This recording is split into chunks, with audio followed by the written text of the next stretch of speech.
Na noite do aniversário de casamento dos meus pais, me sentei à mesa rodeada de parentes que mal notaram minha presença.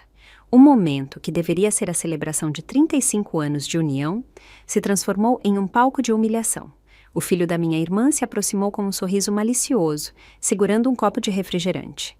Ele me olhou nos olhos e gritou: "A mamãe disse que você não devia estar aqui", antes de despejar o líquido gelado direto no meu colo.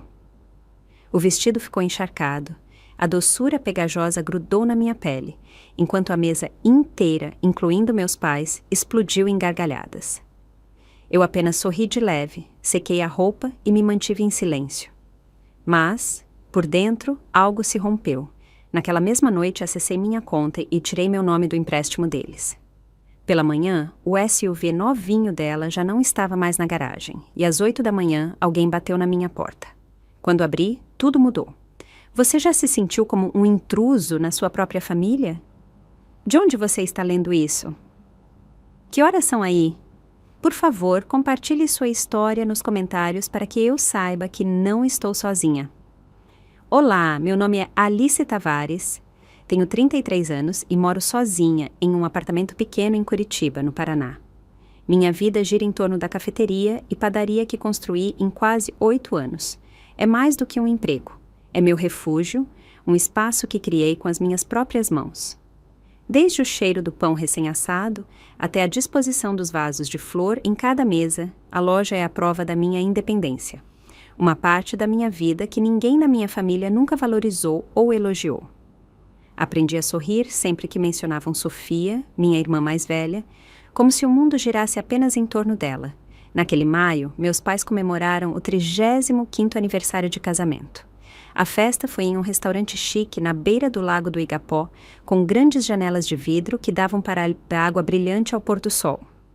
Dirigi quase 4 horas, de Curitiba até lá, levando um pequeno presente, um porta-retratos de prata que encomendei, na esperança de que meus pais guardassem uma nova memória ali. No momento em que entrei, me senti deslocada. O ambiente elegante, as risadas alegres, os parentes conversando calorosamente uns com os outros. Tudo parecia uma peça de teatro perfeitamente ensaiada. Eu era como uma coadjuvante despercebida, sem um cumprimento. Apenas olhares indiferentes. Sofia estava no centro da mesa com o marido e o filho de 12 anos, Leo. Todos os olhos na sala estavam neles. Meu pai falava com orgulho das conquistas de Sofia, como se ela fosse o único orgulho deles. A boutique de moda recém-aberta, os contratos com grandes marcas. Minha mãe sorria radiante, acrescentando cada pequeno detalhe para ter certeza de que todos sabiam o quão perfeita a filha mais velha era. Eu me sentei quietinha no canto da mesa, tentando parecer normal, apenas virando meu copo de água entre as mãos. Ninguém perguntou sobre a minha cafeteria, nem mencionou o pequeno prêmio que eu tinha acabado de receber da Associação de Comerciantes local. Eu era uma sombra naquele retrato de família brilhante. No meio do brinde, Léo se levantou de repente. Ele segurava um copo de refrigerante gelado e caminhou lentamente em minha direção. A princípio, pensei que ele estava apenas brincando, mas a maneira como seus olhos fixaram nos meus me disse que algo estava errado. Com a mesa inteira assistindo, Léo parou, levantou o queixo e gritou: "A mamãe disse que você não devia estar aqui." Então, sem hesitar, ele despejou o refrigerante direto no meu colo. O líquido gelado se espalhou rapidamente, pegajoso e doce, encharcando meu vestido. Fiquei paralisada enquanto a mesa inteira explodia em gargalhadas, como se tivessem acabado de testemunhar um ato de comédia brilhante. Levantei a cabeça e olhei em volta, esperando que pelo menos alguém tomasse as minhas dores. Mas meu pai apenas balançou a cabeça e riu. Criança é assim mesmo. Ele está sendo honesto. Minha mãe deu um tapinha no ombro de Sofia, rindo levemente. Ele só disse o que estava na cabeça dele. Não leve para o lado pessoal. Sofia sorriu triunfante, sem oferecer uma única palavra de desculpas. Enquanto as risadas continuavam, eu simplesmente peguei um guardanapo fino e enxuguei lentamente a mancha que se espalhava no meu vestido. Forcei um sorriso fraco. Nenhuma reação, nenhum argumento. Meu corpo inteiro tremia, não de frio, mas da verdade inegável que me atingiu naquele momento. Eles nunca me consideraram parte daquela família. Enquanto eu voltava para casa, as memórias me invadiram em camadas, como ondas que atingem a praia. E de repente, tudo ficou mais claro do que nunca. Aquela noite não foi um começo. Foi o resultado inevitável de anos sendo colocada no papel de uma intrusa na minha própria família. Desde pequena, meus pais criaram 2 mundos diferentes sob o mesmo teto. O primeiro mundo pertencia a Sofia, a filha perfeita, o orgulho brilhante da família. O segundo mundo, pequeno e fraco, pertencia a mim. Ainda me lembro de quando eu estava na 4ª série, no aniversário de Sofia. Toda a família deu uma festa ao ar livre com balões, um bolo de 3 andares, vizinhos e amigos lotando o quintal. Meus pais estavam juntos, com os olhos brilhando de felicidade, dizendo com orgulho a todos que a filha mais velha tinha ganhado um prêmio acadêmico e que com certeza iria para uma universidade de ponta. 1 ano depois, no meu aniversário, o pequeno presente continha apenas um cartão de supermercado. Nenhuma festa, nenhum desejo especial. Lembro-me de sorrir e dizer obrigada, mas depois me sentei na minha cama por um bom tempo, segurando o cartão enquanto as lágrimas escorriam pelo meu rosto. Sofia cresceu recebendo o melhor de tudo. Quando ela se formou no ensino médio, meus pais lhe deram um Toyota Corolla novinho em folha. Enquanto para mim, 4 anos depois de me formar, houve apenas uma mensagem. Parabéns! Lembre-se de trabalhar duro para que possa comprar o que você precisa sozinha. Tentei me consolar, pensando que talvez eu fosse mais forte, que não precisava de tanta ajuda quanto Sofia. Mas à medida que envelhecia, entendi que o favoritismo não era por falta de esforço. Era porque, aos olhos dos meus pais, eu nunca fui uma filha digna de orgulho. Quando Sofia se casou, todos os favores e privilégios continuaram fluindo em sua direção. De sua primeira casa a uma viagem pela Europa. E mais tarde, quando ela teve um filho, tudo era pago pelos meus pais, ou exibido com orgulho para os parentes. Enquanto isso, eu estudava enquanto trabalhava meio período, lutando para pagar a faculdade e o aluguel. Ninguém nunca perguntou se eu precisava de ajuda. Simplesmente presumiram que eu estava bem. Nunca vou esquecer a única vez que pedi um pequeno empréstimo à minha mãe para consertar meu carro velho. Ela suspirou e disse: "Querida, não podemos ser sempre imprudentes com dinheiro. Você tem que aprender a cuidar de si mesma." No entanto, poucas semanas depois, eles compraram um sofá novo, no valor de alguns milhares, para Sofia e o marido como presente de casamento. À medida que Léo, o filho de Sofia, crescia, o favoritismo se estendeu para a próxima geração. Toda vez que Léo era desrespeitoso, meus pais riam e diziam: "Criança brincalhona é fofa." Uma vez ele zombou do meu peso na frente de todos. Em vez de corrigi-lo, minha mãe se virou para mim e disse: "Você realmente deveria perder um pouco de peso. Ele não está errado. Nunca me senti tão pequena. Embora eu tenha prometido a mim mesma inúmeras vezes que me manteria distante, eu ainda voltava durante os feriados, ainda levava presentes, ainda me agarrava à esperança de que um dia meus pais veriam que eu também merecia ser amada. O momento mais doloroso veio do meu pai, aquele que eu um dia acreditei que seria justo. Ele me pressionou a ser fiadora de um empréstimo para que Sofia pudesse abrir a boutique dela. Naquela época, eu tinha acabado de abrir minha cafeteria e padaria, ainda lutando para levantar capital suficiente. Mas meu pai disse sem rodeios: "Você é a única na família com um score de crédito bom o suficiente. Isso é um negócio de família. Não nos decepcione." Lembro-me de ficar sentada no meu quarto por horas naquela noite, com a caneta tremendo na mão, sabendo que se eu assinasse, estaria assumindo um risco que não era meu. Mas eu assinei mesmo assim, porque eu ainda ansiava por ser reconhecida como uma boa filha, como uma verdadeira parte da família. Eu pensei que, se eu ajudasse Sofia, talvez meus pais finalmente me olhassem de forma diferente. Todas essas memórias voltaram quando Léo despejou o refrigerante gelado no meu colo durante o jantar de aniversário. A gargalhada estrondosa ao redor da mesa não era apenas sobre uma brincadeira de criança. Pareceu uma lâmina, confirmando que os anos em que eu tinha sido empurrada para a margem não tinham sido imaginação. Eles tinham criado uma criança ousada o suficiente para cuspir no meu valor, porque meus pais nunca me consideraram digna de sentar na mesma mesa que eles. Lembrando de cada feriado, de cada presente, de cada olhar indiferente, percebi que esse momento não era mais uma ferida fresca, mas o veredito final sobre um passado que tinha sido abandonado.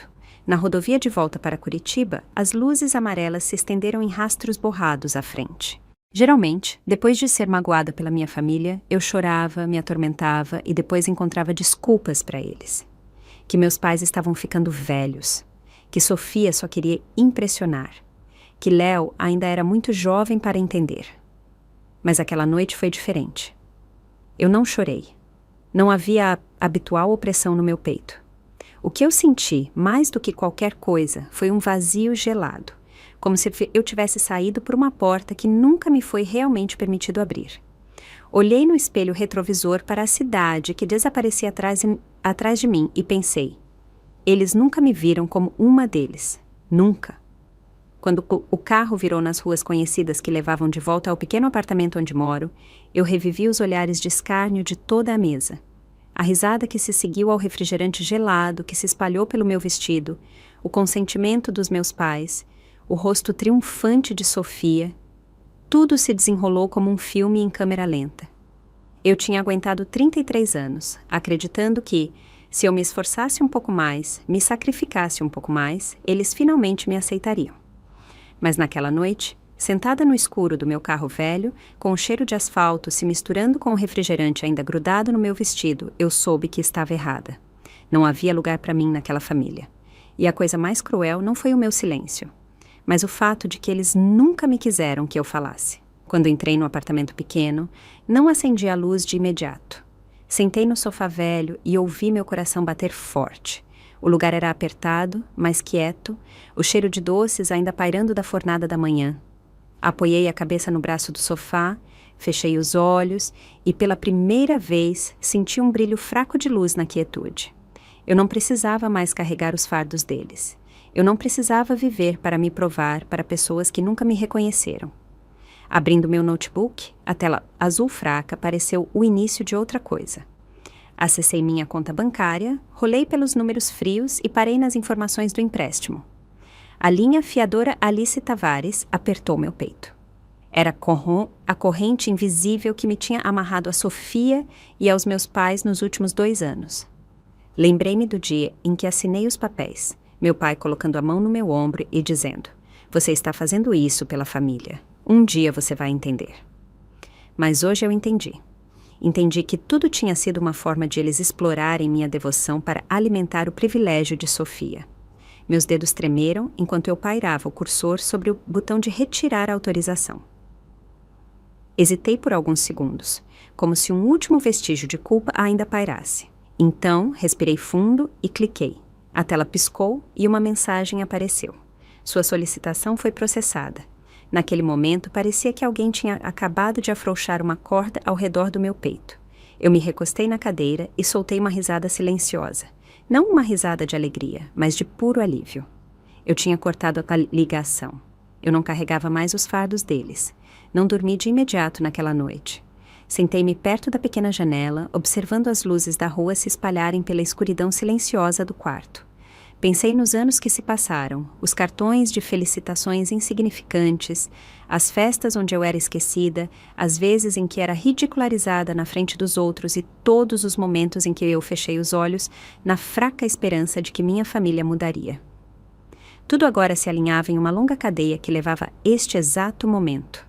Se não fosse pelo refrigerante de Léo, talvez eu tivesse continuado a aguentar, a me agarrar ao colarinho dos laços familiares. Mas agora era diferente. Aquele copo de refrigerante e a risada coletiva que se seguiu foram o sino que tocou o fim. Fechei o notebook e levantei, caminhando até a pequena mesa da cozinha, onde eu geralmente preparava a massa. Minha mão tocou o pote de vidro com fermento, um objeto familiar ligado ao meu trabalho diário. Percebi que minha vida, meu trabalho, a alegria que encontrei na cafeteria e padaria, tudo tinha sido construído por mim sozinha, sem nenhuma contribuição deles. E se eu pudesse construir tanto por mim mesma, com certeza poderia continuar sem carregar o peso de mais ninguém. Antes de ir para a cama, me olhei no espelho, para a mancha fraca ainda marcando meu vestido, e sorri. Foi um sorriso calmo, não porque eu estivesse satisfeita em imaginar Sofia em apuros, mas porque eu sabia que tinha escolhido o caminho certo. Pela primeira vez em anos, me senti livre. Um tipo de liberdade simples, mas poderosa. A liberdade de me recusar a ser aquela que carregava o peso para aqueles que nunca me valorizaram. E dentro de mim, uma verdade firme ecoou. A partir deste momento, eu não lhes devia nada. Na manhã seguinte, acordei com o som alto de um guincho lá fora. A luz do sol entrava pelas cortinas e a névoa do amanhecer ainda pairava sobre a calçada. Saí para a pequena varanda do meu apartamento com uma xícara de café quente na mão. Do outro lado da rua, em frente à casa impecável de Sofia, um caminhão de guincho amarelo brilhante estava se movendo lentamente. Os vizinhos se aglomeravam em pequenos grupos, sussurrando e apontando. Enganchado firmemente na parte de trás, o SUV de luxo de Sofia, com menos de 1 ano de uso, foi levantado centímetro por centímetro.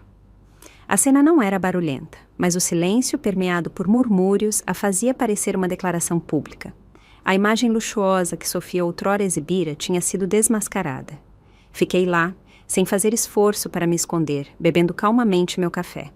Pela primeira vez, não senti nenhum nervosismo em relação às consequências.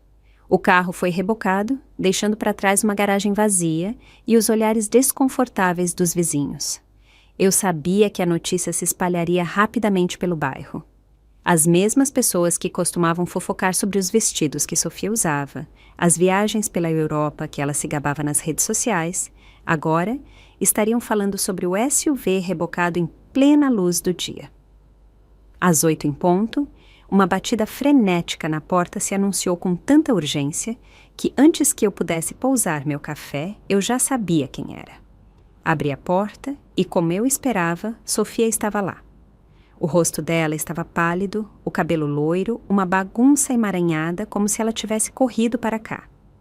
Nas mãos, ela segurava um maço amassado de documentos de empréstimo. As páginas amassadas e vincadas como se ela as tivesse esmagado de raiva. Vendo-me, ela não ofereceu cumprimento nem explicação. Imediatamente gritou: "Você está destruindo a família!" Tudo por causa de uma brincadeira de criança. A voz dela ecoou pelo corredor e fez com que alguns vizinhos espiassem por trás de suas portas. Eu permaneci na porta, uma mão na moldura, a outra cruzada sobre o peito. Olhei diretamente nos olhos dela, em pânico, sem dizer uma palavra. Meu silêncio parecia uma parede espessa, o que só a deixou mais desequilibrada. Sofia jogou os papéis na minha direção, folheando números e extratos bancários como se a tinta pudesse reescrever a realidade. "Você entende?" ela gritou.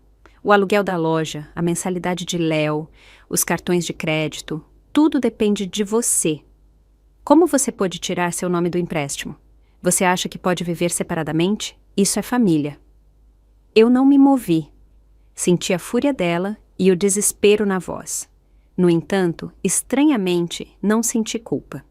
Em vez disso, uma calma se instalou sobre mim, como se depois de anos sendo colocada abaixo dos outros, meu equilíbrio finalmente tivesse mudado.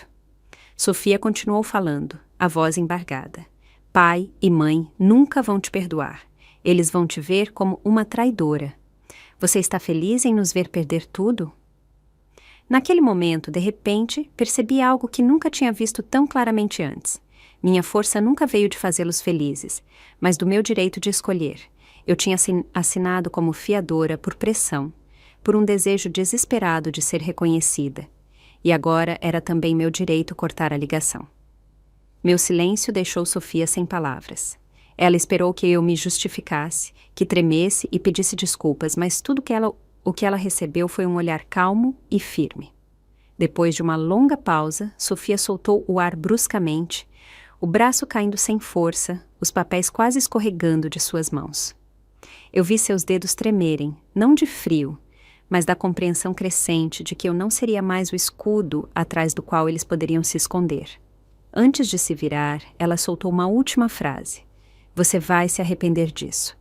Eu dei um leve aceno de cabeça, um reconhecimento indiferente, e depois fechei a porta. O clique da fechadura soou como um ponto final. Fiquei no apartamento quieto, ouvindo o ritmo constante do meu coração. E pela primeira vez em anos, não me senti arrastada pelas exigências descabidas deles. O sentimento era difícil de descrever, não uma alegria triunfante, mas um alívio profundo, como se uma corrente invisível tivesse acabado de escorregar do meu pulso. Peguei mais café, sentei-me no sofá e respirei fundo. Lá fora, Sofia com certeza estava ligando para nossos pais, chorando, me acusando. Mas dentro deste apartamento, tudo o que restava era quietude e um novo tipo de poder, o poder de decidir meu próprio destino. Depois que o SUV de Sofia foi rebocado, os dias que se seguiram se tornaram uma tempestade de ligações e mensagens incessantes.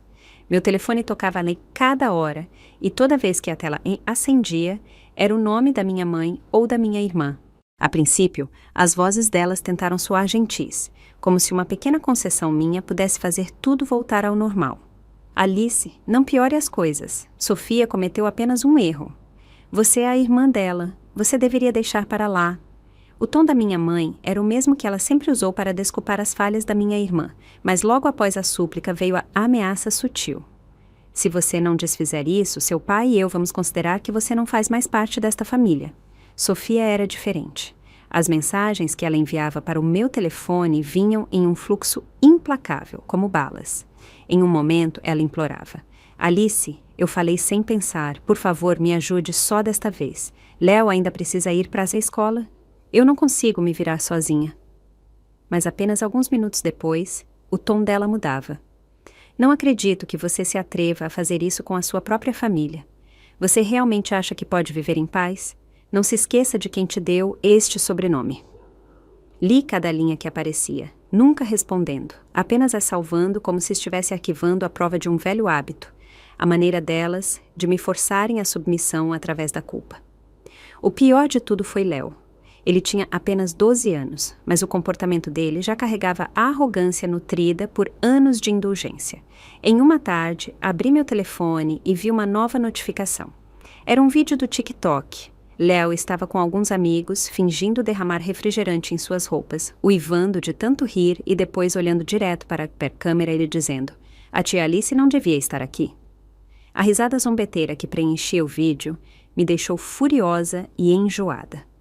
Lembrei-me do momento em que o refrigerante gelado derramou no meu colo no jantar de aniversário e agora o garoto tinha transformado isso em uma piada pública.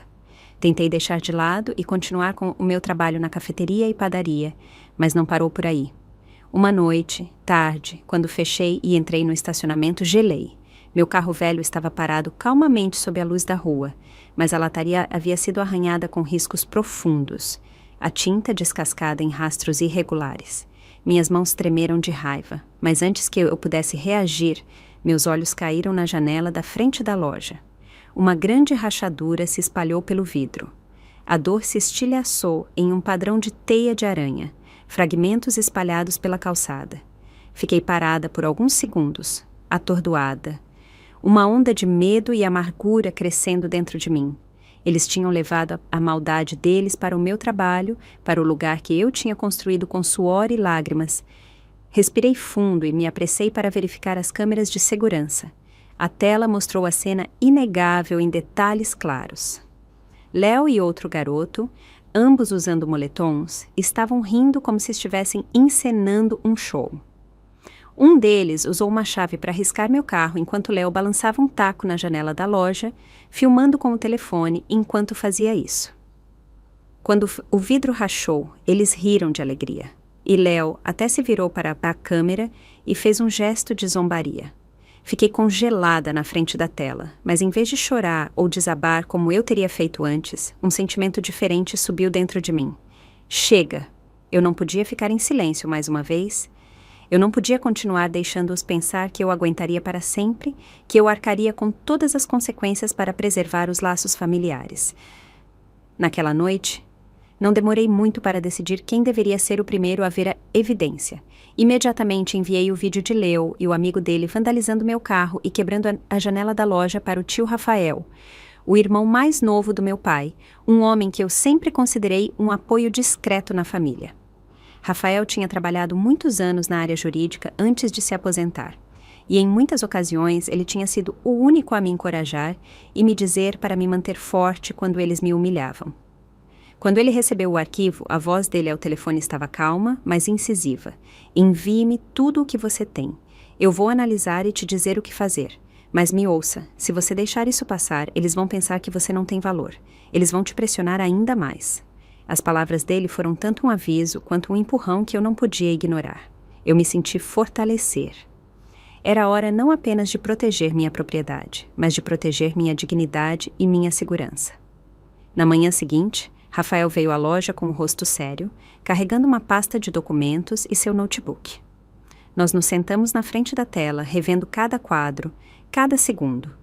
Os 2 garotos de moletom se aproximando, Léo rindo enquanto batia no vidro, segurando o telefone como se estivesse filmando uma comédia. Rafael apontou para cada detalhe, observando o horário, a data e o ângulo da câmera, confirmando que toda a filmagem tinha carimbos de tempo e não mostrava sinais de adulteração. Isso é uma evidência sólida, ele disse. Vamos levar para a polícia e eu irei com você quando você for prestar sua queixa. Ao mesmo tempo, vou entrar em contato com um advogado civil para buscar compensação e possíveis acusações de vandalismo e difamação, se necessário. Uma estranha sensação de segurança me invadiu, não porque eu quisesse vingança, mas porque pela primeira vez em anos senti que um processo legal estava ao meu lado. Naquela tarde, fomos à delegacia. A policial que registrou minha queixa era uma mulher de meia-idade chamada Inspetora Lígia. Ela ouviu atentamente enquanto eu recontava tudo, desde o jantar de aniversário, as palavras "você não devia estar aqui", até o vídeo do TikTok e as mensagens ameaçadoras. Rafael se sentou ao meu lado, ocasionalmente adicionando detalhes sobre as contas bancárias, o empréstimo de fiadora e a lista de evidências preservadas. Após revisar o vídeo, a inspetora Lígia anotou no relatório evidência de danos à propriedade, assédio e possível envolvimento de um menor de idade. Ela continuou. Já temos algumas queixas relacionadas a Léo no histórico escolar dele, mas até agora não havia uma prova visual tão forte como esta. Desta vez, isso pode levar a acusações criminais ou ser encaminhado para o sistema juvenil para intervenção. Vamos abrir um processo, atribuir um número de caso e designar um investigador. Você precisa manter a evidência intacta. Não apague ou altere nenhum arquivo. Pela primeira vez, ouvi as palavras abrir um processo sem sentir medo. Em vez disso, havia uma sensação de apoio tangível. Nos dias que se seguiram, a polícia ligou de volta para me informar que entrariam em contato com a escola de Léo para verificar os relatórios anteriores. Eles também convidaram várias testemunhas, clientes fiéis meus que tinham visto o vandalismo, para irem à delegacia dar depoimentos. Ao mesmo tempo, Rafael me ajudou a redigir uma carta para o banco confirmando que eu tinha retirado meu nome de todos os documentos vinculados à loja de Sofia, fechando qualquer brecha legal que eles pudessem usar para transferir a responsabilidade. Ele também me lembrou da possibilidade de um processo civil. Além dos custos de reparo da janela e do carro, poderíamos buscar danos morais. Como as ações eram claramente destinadas a me humilhar e prejudicar minha reputação, o caminho legal se tornou claro. Processos criminais por vandalismo e assédio, processo juvenil para Léo, o que poderia significar aconselhamento obrigatório, serviço comunitário e intervenção educacional, e um processo civil para restaurar tanto os danos financeiros quanto os pessoais. A notícia do incidente começou a se espalhar pelo bairro. Alguns vizinhos expressaram apoio, enquanto outros ficaram constrangidos e mantiveram distância. Algumas ligações até vieram de fornecedores de Sofia, verificando e relatando que havia transações suspeitas envolvendo meu nome. Evidência que Rafael me pediu para guardar para o caso civil. Minha vida se tornou agitada com e-mails, ligações da escola de Léo e o pulso constante de uma investigação tomando forma. No entanto, a cada passo no processo legal, minha determinação se tornava mais firme. Eu não era mais a passiva. Eu era quem estava buscando justiça para mim mesma. E quando Rafael deu um tapinha no meu ombro antes de sair, ele disse: "Você fez a coisa certa. Deixe a lei cuidar do resto." Olhei para a tela do computador, para o quadro congelado de Léo, rindo de escárnio, e senti uma nova determinação surgindo dentro de mim. Nunca mais permitiria que ninguém, nem mesmo aqueles ligados por sangue, transformasse meu valor em uma piada. À medida que os procedimentos legais começavam a se encaixar, eu sabia que havia outro assunto que precisava resolver de forma decisiva. Os laços financeiros invisíveis que eu há muito tempo permiti que minha família manipulasse. Essas cordas não eram barulhentas ou visíveis, mas me amarravam firmemente ao ciclo de Sofia e dos meus pais, me transformando em um apoio constante em que eles podiam se apoiar sempre que estivessem em apuros. Se eu realmente quisesse a liberdade, tinha que cortar tudo. Sentei-me na pequena mesa da cozinha do meu apartamento e espalhei os papéis na minha frente. As pilhas de documentos que eu tinha assinado sob pressão e com lágrimas agora pareciam marcas de fraqueza. Primeiro, havia o aluguel da loja de Sofia. 2 anos antes, foi meu pai quem me forçou a assinar como fiadora para ajudar sua irmã a começar o negócio dela. Ainda me lembro do aperto de mão pesado dele e da voz séria. Você é a única na família com um score de crédito bom. Se você não ajudar, a Sofia vai falir desde o início. Família precisa proteger a família. Naquela época, eu ingenuamente pensei que esse sacrifício os faria me ver de forma diferente. Em vez disso, me tornei a sombra parada atrás, enquanto eles se gabavam da loja como se fosse todo o trabalho de Sofia. Abri meu notebook, acessei minha conta bancária e o portal do proprietário e enviei um aviso oficial retirando meu nome do contrato de aluguel, anexando uma cópia da liberação que o advogado de Rafael tinha preparado. Foi um único clique, mas parecia ter cortado uma corrente pesada ao redor do meu pescoço. Em seguida, vieram as contas de e-commerce e as licenças de negócio que eu tinha colocado em meu nome para Sofia. Quando ela abriu a boutique, ela não atendia aos requisitos legais para se registrar no PayPal, Stripe ou mesmo obter um CPF jurídico. Meus pais se viraram para mim, insistindo: "Você entende de tecnologia, ajude sua irmã." Eu cuidei de tudo, preenchendo formulários, abrindo contas, até mesmo fazendo a declaração de imposto. No entanto, em troca, recebi apenas comentários desdenhosos. Agora, olhando para as linhas de informação ligando meu nome à loja de Sofia, senti um arrepio.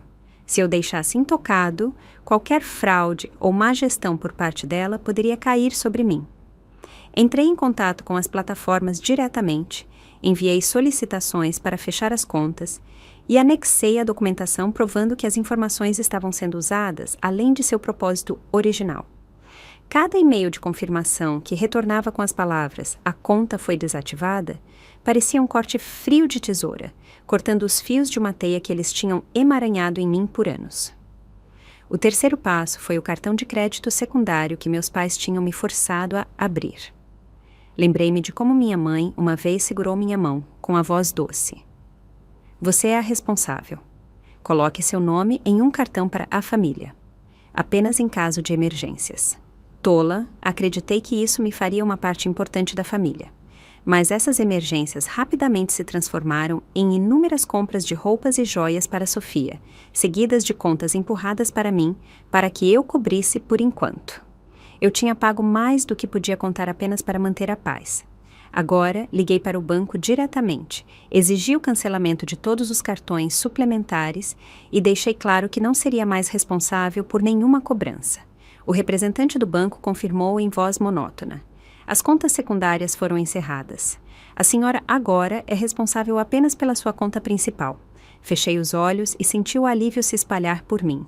Passo a passo, eu desvendei cada laço que tinha me afundado mais no controle dos meus pais e de Sofia. Organizei toda a papelada, compilei em um único arquivo e anexei a declaração preparada pelo advogado de Rafael. Quando terminei, me sentei em silêncio à luz do meio-dia. Uma calma desconhecida se instalando sobre mim. Eu sabia que minhas ações trariam sérias consequências para a família. Mas esse era o preço da verdade. Eles tinham se acostumado a viver dos meus sacrifícios e agora tinham que aprender a se manter sozinhos. Apenas uma semana depois, os resultados foram inconfundíveis. A boutique de Sofia fechou. Um aviso fechado por tempo indeterminado foi colado no vidro, onde o chamativo banner de grande inauguração que minha mãe uma vez fotografou e se gabou tinha pendurado. Soube por alguns conhecidos que o proprietário tinha afixado um aviso de despejo porque não havia mais ninguém garantindo o aluguel. A desativação das contas de e-commerce fez com que a loja virtual da boutique também colapsasse. Sofia me ligava incessantemente, a voz dela esbravejando. E minha mãe Deixava longas mensagens me condenando por ser cruel com meu próprio sangue. Mas eu não tremia mais ou me sentia atormentada por dentro. A família caiu direto na dívida. Ouvi de parentes, cartões de crédito congelados, a mensalidade de Léo não paga, os empréstimos anteriores de repente exigidos pelo banco. A imagem glamurosa que eles tinham construído começou a se quebrar em pedaços. E pela primeira vez, não me senti culpada. Senti que tinha feito o que era necessário para sobreviver, para proteger a vida que eu tinha construído com tanto esforço para mim mesma. Em uma tarde chuvosa, me sentei na minha cafeteria e padaria, observando os clientes virem e irem, ouvindo o murmúrio de risadas e conversas, enquanto o cheiro doce de doces enchia o ar. Meu coração se sentiu mais leve, como se tivesse sido lavado. Eu sabia que a batalha não tinha terminado, que eles ainda tentariam me puxar de volta para o velho ciclo, mas agora eu tinha algo que eles nunca teriam: liberdade. E silenciosamente jurei que, custe o que custar, eu a manteria. Eu pensei que retirar meu nome dos empréstimos e fechar todas as contas conectadas era o ponto final no fim da frase. Eu pensei que a família aceitaria lentamente a verdade de que eu não era mais a carteira de reserva deles. Mas o destino parecia ter sua própria maneira de expor os segredos que eles tinham se esforçado tanto para enterrar. E desta vez eu não era mais a vítima, mas a testemunha de cada máscara caindo. Em uma tarde, enquanto eu estava limpando a cafeteria, meu telefone vibrou. Um número desconhecido. Hesitei por alguns segundos antes de atender. Do outro lado da linha, uma voz feminina trêmula. Com licença, você é a Alice Tavares? Confirmei, e ela se apresentou como Juliana. Ela tinha trabalhado como vendedora na boutique de Sofia. Eu me lembrava vagamente do rosto dela, uma jovem mulher que muitas vezes estava atrás do balcão sempre que eu passava, embora nunca tivéssemos conversado muito. As palavras de Juliana vieram rapidamente, como se ela temesse perder a coragem se fosse mais devagar. Eu não queria me meter nisso, mas não aguento mais. Tenho mensagens onde a Sofia e a sua mãe conversaram sobre armar para você. Meu corpo gelou, meu coração disparando. Juliana continuou, a voz embargada. Elas disseram que você era instável, que tinham que fazer todos acreditarem que você não era capaz de lidar com finanças. Eu acidentalmente vi em um chat de grupo de trabalho e salvei. Combinei de me encontrar com Juliana em outra cafeteria, a alguns quarteirões da minha, para evitar olhares curiosos. Ela chegou ansiosa, segurando o telefone com força. Na tela, ela me mostrou capturas de tela das mensagens. Sofia tinha escrito para minha mãe: precisamos provar que a Alice tem problemas. Se ela perder a credibilidade, o banco não vai confiar na palavra dela. Minha mãe respondeu: sim, eu vou discretamente dizer aos parentes que ela ainda não superou os velhos traumas.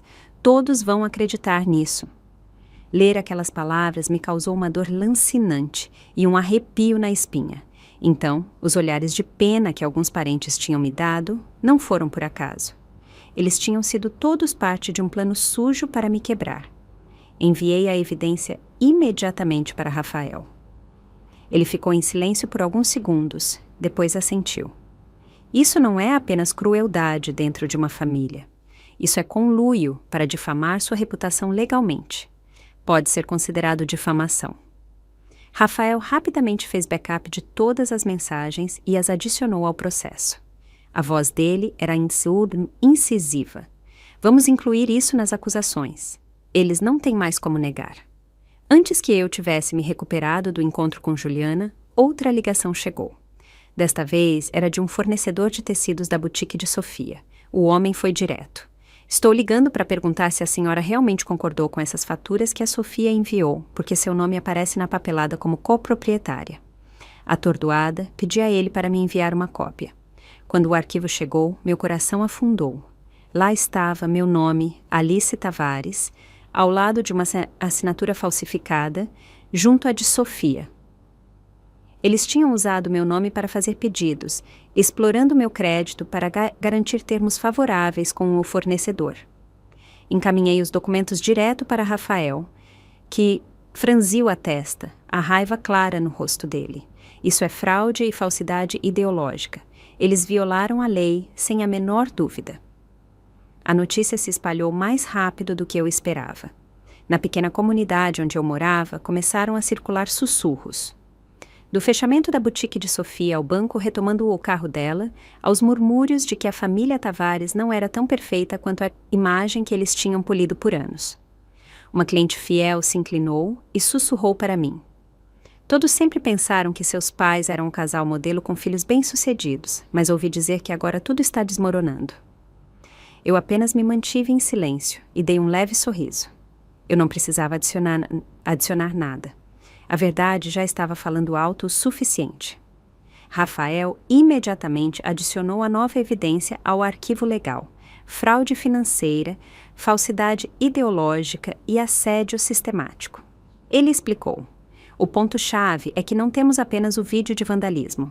Agora temos documentos mostrando que eles usaram seu nome para ganho pessoal. Isso vai se voltar contra eles. Ouvir as palavras fraude e falsidade ideológica me causou dor e alívio. Dor porque foram meus próprios pais que se juntaram a Sofia para orquestrar esse esquema. Alívio porque finalmente a luz da lei estava iluminando a escuridão que eles tinham criado. Naquela noite, recebi outra mensagem anônima no Instagram. Você não deveria se intrometer em negócios de família. Fique quieta antes que as coisas piorem. Eu soube na hora que tinha vindo de Sofia ou de alguém próximo a ela. Mas em vez de tremer, tirei um print, salvei e a apaguei do meu telefone. Não permitia mais que ameaças baratas se instalassem na minha mente. Eu tinha construído uma parede de proteção ao meu redor agora. A verdade e a lei. Nos dias que se seguiram, a tensão na comunidade se tornou ainda mais visível. Alguns antigos amigos de Sofia pararam de interagir com ela nas redes sociais. Alguns fornecedores cancelaram seus contratos. Até a igreja que meus pais frequentavam começou a murmurar. Ouvi de um conhecido que o padre tinha dado uma lembrança. Ninguém ganha nada transformando a família em uma ferramenta para a mentira. Foi a primeira vez que senti a fé cega de nossos parentes e vizinhos na família perfeita Tavares começar a rachar. Não me regozijei com a queda deles. Não senti alegria quando ouvi que a boutique estava à beira da falência. O que eu senti mais profundamente foi justiça. Eles tinham, uma vez, usado os laços familiares como uma arma, explorado minha credibilidade para o ganho deles, me empurrado para as sombras para que pudessem brilhar. Agora, a luz se voltava diretamente para eles, expondo cada rachadura. E eu sabia que isso era apenas o começo de um confronto maior que viria no tribunal. A data do tribunal chegou mais cedo do que eu esperava. Nas semanas que antecederam, Rafael e o advogado civil que ele me apresentou prepararam cada arquivo, numeraram cada evidência e fizeram backup de todos os dados em pendrives e documentos impressos. Fui orientada repetidas vezes. O que você precisa fazer é dizer a verdade, manter a calma e deixar a lei fazer o resto. Ainda assim, ao me aproximar do Tribunal de Justiça de Curitiba, meu coração batia forte e minhas mãos estavam frias. À minha frente, o prédio de pedra cinza se erguia com seus degraus altos, levando a pesadas portas de madeira. Respirei fundo e entrei, sabendo que isso não era apenas uma audiência, mas um ponto de virada que moldaria o resto da minha vida. Dentro do tribunal, o ar estava pesado. Sentei-me no lado da autora da ação com meu advogado, Rafael sentado logo atrás de mim como uma sólida parede de apoio. Do outro lado, Sofia e o marido se sentaram rigidamente, os rostos duros e tensos. O que me atingiu, embora não tenha sido surpresa, foi a presença dos meus pais. Eles escolheram se sentar ao lado de Sofia, logo atrás da fila do réu, seus olhos frios passando por mim como se eu fosse uma estranha. Eu tinha me preparado para essa possibilidade, mas vê-los realmente alinhados com o outro lado ainda me fez tremer. O julgamento começou com a apresentação das evidências. Meu advogado primeiro mostrou a filmagem da câmera de segurança de Léo e o amigo dele vandalizando meu carro e quebrando a janela da loja. Na grande tela no tribunal, cada detalhe estava claro. O taco atingindo o vidro, as explosões de riso e o rosto de Léo visível por baixo do capuz. A sala ficou completamente em silêncio quando o clipe terminou, quebrado apenas por sussurros fracos e a caneta da juíza batendo levemente no banco. Em seguida vieram as faturas falsificadas com meu nome e assinatura fornecidas pelo fornecedor. Meu advogado destacou as inconsistências na caligrafia, comparando-as com amostras da minha assinatura genuína. Depois foram as mensagens que Juliana nos deu, a conversa entre Sofia e minha mãe sobre armar para Alice. Juliana foi chamada ao banco das testemunhas, a voz dela tremendo, mas firme. Eu vi com meus próprios olhos e não quero mais ficar em silêncio. Então foi a minha vez. Me levantei com as mãos cerradas firmemente e contei a história desde o início. O jantar de aniversário, o refrigerante gelado no meu colo, a risada que ecoou ao redor da mesa, as mensagens zombeteiras e a sensação esmagadora de ser expulsa da minha própria família.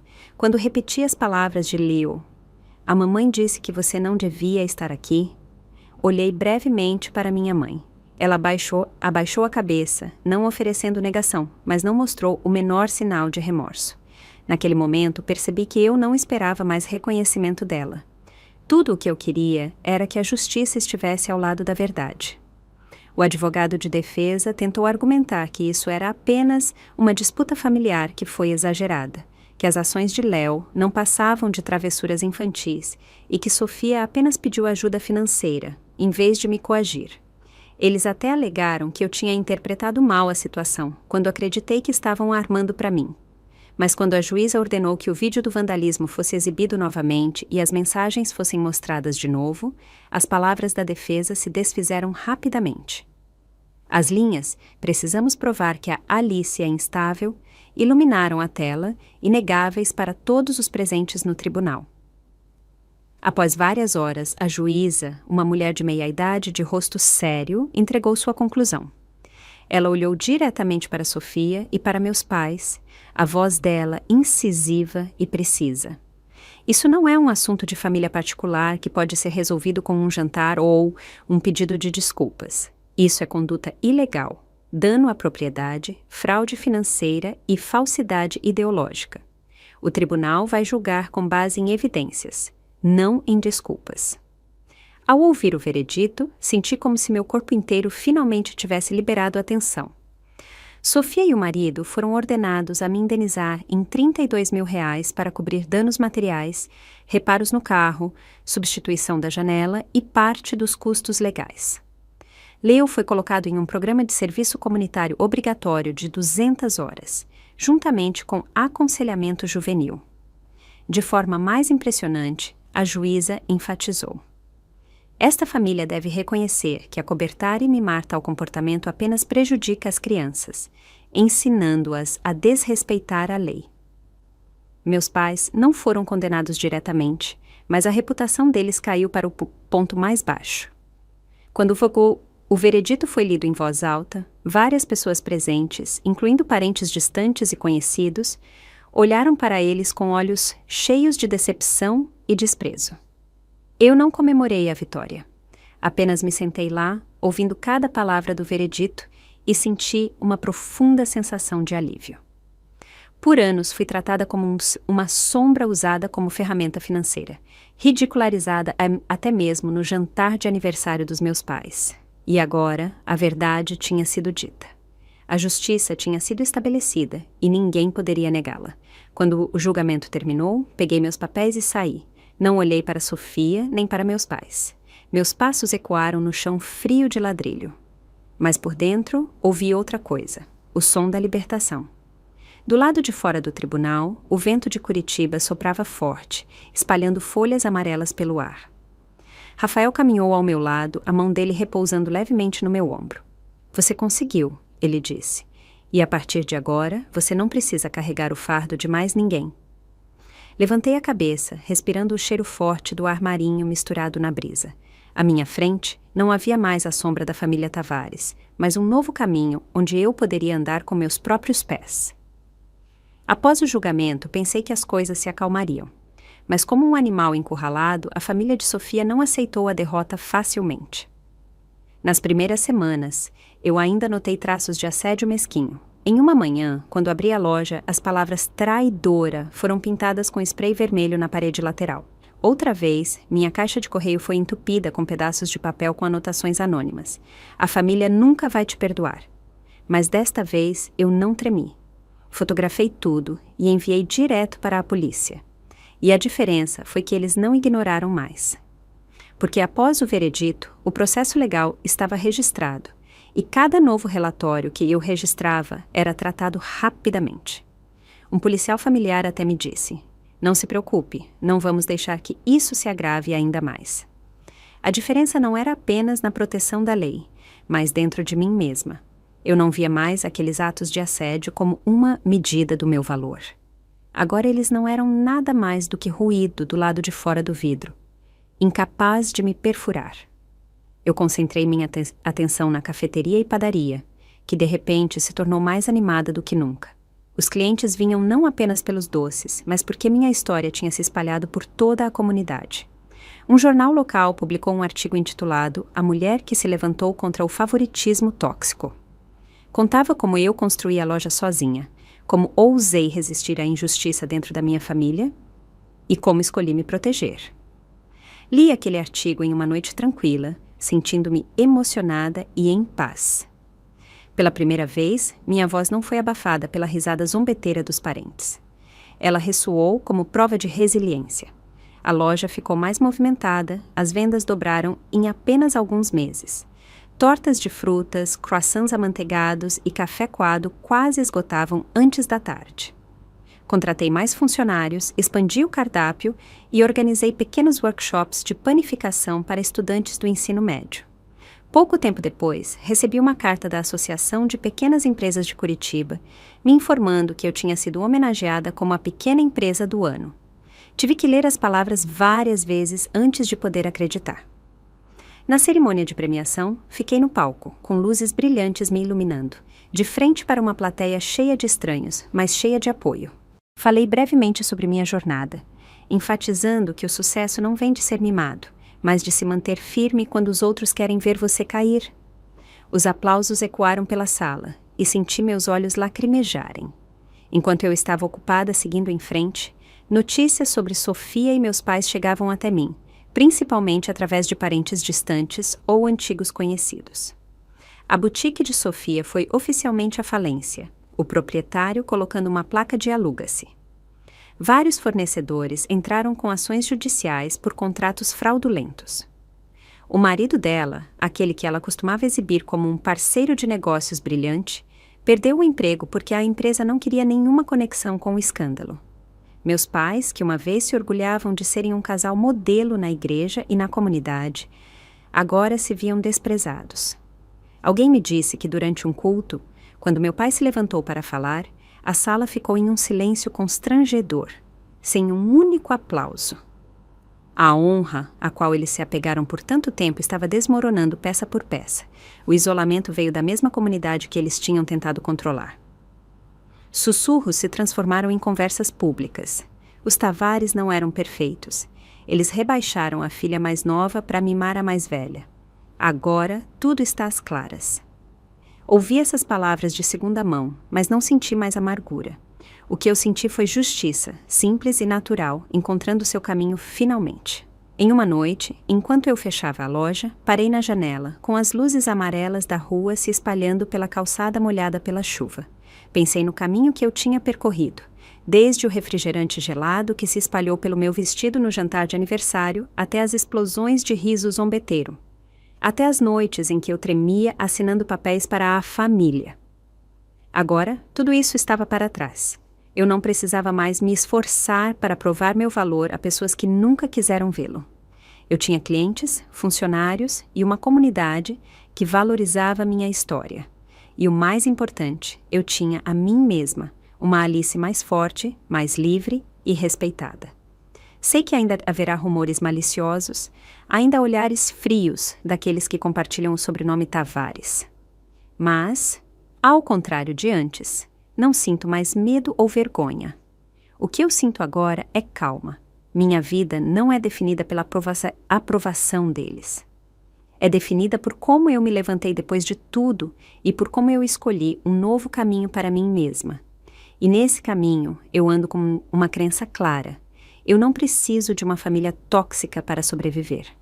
Eu só preciso de mim mesma. Em uma tarde tranquila de fim de semana, Curitiba estava envolta em uma chuva leve. O céu cinza prateado se refletia nas calçadas molhadas. Eu estava limpando o balcão, ajeitando as bandejas de doces quase esgotadas do dia, quando meus olhos captaram a grande janela da frente. Lá fora, parados em silêncio debaixo da marquise, estavam meus pais. Eles não bateram, não acenaram, apenas ficaram lá, os olhos procurando algo lá dentro. Por um momento me senti surpresa, mas em vez da dor aguda que costumava me agarrar, meu coração apenas se agitou suavemente e depois se acalmou. Continuei limpando o balcão, ajustando o quadro do menu, como se não os tivesse notado. Alguns minutos depois, quando a última luz fraca do dia brilhou, eu gentilmente apaguei as luzes, fechei a porta e puxei a cortina. Quando olhei uma última vez, eles já tinham se virado e ido embora. Nenhuma palavra, nenhuma lágrima, nenhuma reconciliação encenada. Apenas duas silhuetas envelhecidas perdidas na cidade que um dia os chamou orgulhosamente de família modelo. Naquele momento percebi que o que eu tinha esperado por todos aqueles anos, um único pedido de desculpas, um abraço, um olhar de reconhecimento, não era mais necessário. Eu não sentia mais dor, não me sentia vazia. Em vez disso, uma estranha paz se instalou sobre mim. Eu não estava mais amarrando minha vida aos olhos deles ou à aprovação deles. Eu não precisava deles para me sentir digna. Eu tinha reescrito a definição de mim mesma. E era uma definição que ninguém jamais poderia tirar de mim. Muitas vezes ouço as pessoas dizerem: sangue é sangue. Você deve perdoar. Mas minha experiência me ensinou que às vezes os laços de sangue são o peso mais tóxico de todos, sufocando você até que você não possa mais respirar. Perdoar não significa voltar a aceitar ser ferido novamente. Perdoar, às vezes, significa ter a coragem de deixar ir, de se afastar e de parar de esperar que eles mudem. A verdadeira cura não é quando eles desabam. É quando você para de deixar que eles definam seu valor. Só então você pode viver plenamente. Olhando para trás, vejo minha jornada não como uma série de atos de vingança ou punição, mas como um processo de libertação. Aprendi a estabelecer limites, a proteger o que é meu e a construir uma nova família com aqueles que realmente me valorizam. Eles são os jovens funcionários da minha loja que acordam comigo ao amanhecer para assar pão, os clientes fiéis que deixam bilhetes dizendo: obrigada por ser forte, os amigos que não compartilham sangue comigo, mas estendem as mãos sempre que preciso. Eles são a família que eu pensei que nunca teria. Em uma noite, depois que a loja fechou após um dia movimentado, sentei-me com alguns dos meus funcionários. Um jovem estudante universitário, que tinha acabado de começar a trabalhar meio período, hesitou antes de perguntar: Alice, como você consegue ser tão forte ao enfrentar sua própria família? Eu sorri, tomei um gole de chá quente e respondi: ninguém nasce forte. Eu chorei, eu tremi, eu quis desistir. Mas um dia percebi que se eu continuasse me curvando, eu me perderia. E quando escolhi me levantar, descobri que a força sempre esteve dentro de mim, apenas esperando ser chamada pelo nome. Vi os olhos dela brilharem e soube que minha história tinha se tornado uma lição viva para outra pessoa. Eu quero compartilhar esta mensagem com todos que estão ouvindo minha história hoje. Você tem o direito de se afastar de uma família tóxica. Você tem o direito de escolher a paz em vez dos laços de sangue. Você tem o direito de estabelecer limites, mesmo com as pessoas que te deram a vida. Não deixe ninguém te dizer que você é egoísta por se proteger. A verdade é que a liberdade e o autorrespeito nunca são egoístas. Eles são a base para construir uma vida saudável, nutrir o amor verdadeiro e se abrir para relacionamentos melhores. No final, aprendi que nesta jornada, a vitória não foi vê-los cair, mas não mais cair por causa deles. A vitória não foi a indenização ou o veredito do tribunal, mas as manhãs em que abri minha loja, cumprimentei os clientes com um sorriso e não carreguei medo dentro de mim. A vitória não foi quando eles perderam tudo, mas quando eu me encontrei. Agora, todos os dias, eu vivo dentro de uma família que escolhi para mim. Uma família construída no respeito, no amor incondicional e em pessoas que não precisam de laços de sangue para ver umas às outras com justiça. Eu construí uma nova vida com minhas próprias mãos. Uma vida onde sou ouvida, onde sou valorizada e onde sou livre para ser eu mesma. E quando a noite cai, eu vou dormir em paz, sabendo que não sou mais a sombra na casa dos Tavares. Eu sou a Alice e encontrei a minha verdadeira casa. Gostou da minha história e de qual cidade está ouvindo? Vamos nos encontrar nos comentários. Se você gostou da história, pode me apoiar enviando um super thanks para que eu possa continuar trazendo mais histórias como essa. Já te agradeço muito pelo apoio. Estou esperando seus comentários sobre a história. No vídeo, você pode ver 2 novas histórias de vida que eu recomendo de coração. Tem muito mais no meu canal, não esquece de se inscrever. Até a próxima história de vida com carinho e respeito.